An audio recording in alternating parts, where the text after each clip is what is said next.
অনেকে কি ভুল করে, একটু সমস্যা আসলেই হাল ছেড়ে দেয়, পড়া একটু কঠিন লাগলে আর পড়তে বসে না। তোমরা কিন্তু এই ভুলগুলো করো না।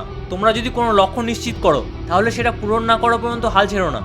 দেখো, ফোনে গেম খেলা, বন্ধুদের সাথে আড্ডা মারা, এগুলো এই 1-2 বছরই করতে পারবে, তারপরেই তোমাদের কাজে নামতে হবে। তুমি যদি ভালো ইনকাম করতে না পারো তাহলে কিন্তু কোথাও সম্মান পাবে না।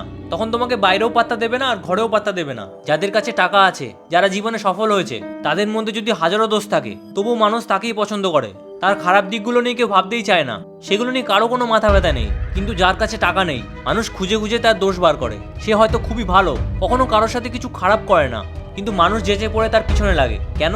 কারণ তার ক্ষমতা নেই, তার কাছে টাকা নেই। তাই নিজেকে অন্যদের সাথে লড়াই করার জন্য পড়াশোনা করো, মা বাবাকে ভালো রাখার জন্য পড়াশোনা করো, নিজের সম্মান বাঁচানোর জন্য পড়াশোনা করো। তোমরা যদি এই কদিন একটু কষ্ট করে পড়াশোনা করো তাহলে সারা জীবন তোমাদের সুন্দর হবে। কিন্তু যদি এখন আনন্দ করো তাহলে সারা জীবন কষ্ট করতে হবে।